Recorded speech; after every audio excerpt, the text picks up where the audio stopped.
আপনি মানুষের দুঃখ যদি আপনাকে কাঁদায় তবেই আপনি নেতা। আমরা আল্লাহ রাসূল সাল্লাল্লাহু আলাইহি ওয়াসাল্লামের দিকে যদি তাকাই, ওনার তো একটা উপাধিই হচ্ছে রাহমাতাল আলামিন। আল্লাহ রাসূল সাল্লাল্লাহু আলাইহি ওয়াসাল্লামের উপাধি কি?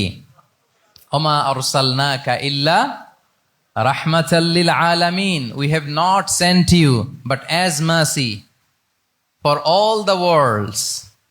নবী হে, আপনাকে সবার জন্য আমি মার্সি করে পাঠিয়েছি, রাহমা করে পাঠিয়েছি। আপনি সবার জন্য রহমত, মানুষের জন্য, ম্যানকাইন্ড, জিনকাইন্ড, অ্যানিমালস, সবার জন্য আপনি রাহমা। রাসূল সাল্লাল্লাহু আলাইহি ওয়াসাল্লাম কতটা দয়াদ্র ছিল।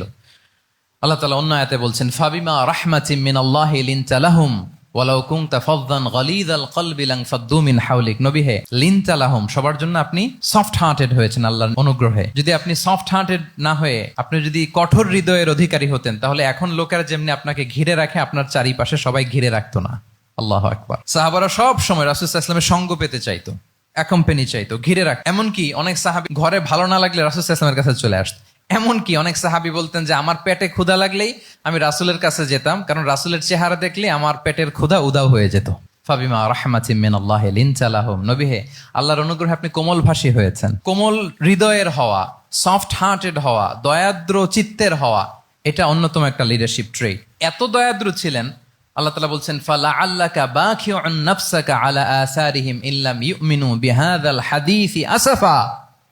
রাসূল সাল্লাল্লাহু আলাইহি ওয়াসাল্লাম বারবার মক্কার কুরাইশদের কাছে যেত, বারবার কাফিরদের কাছে যেত, যেন তারা ঈমান আনে, যেন তারা খারাপ রাস্তা ছেড়ে দিয়ে ভালো রাস্তায় আসে। বারবার চিন্তা করতো যে ইস, কেন তারা লা ইলাহা পড়ে না, কেন তারা সত্যের পথে ফিরে আসে না। হায় রে, একটুর জন্য তো তারা সামান্য আমার কথাটা শুনলেই তো বেঁচে যেত, ইস একটু আমার কথা মানলেই তো জাহান্নাম থেকে বেঁচে যেত।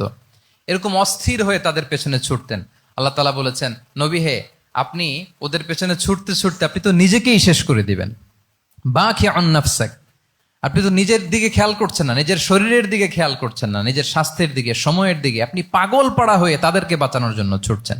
তাহলে কতটা দয়াদ্র কোমল হৃদয়ের অধিকারী হলে যে কাফেররা রাসূল সাল্লাল্লাহু আলাইহি ওয়াসাল্লামকে ফিজিক্যালি, মেন্টালি এমন কোনো টর্চার নেই, করে নাই, তাদের পিছনে পিছনে ছুটতেন তিনি। হায় রে, একটু যদি ইমানের রাস্তায় আনা যায়, কোনোভাবে যদি তাদেরকে বুঝিয়ে কনভিন্স করা যায়, তাহলে কম্প্যাশনেট, দয়ালু হওয়া, এটা নেতৃত্বের অন্যতম একটা গুণ। আপনার হৃদয়ে দয়া থাকতে হবে, মায়া থাকতে হবে সবার জন্য, কারণ নেতা তিনি তো সবার।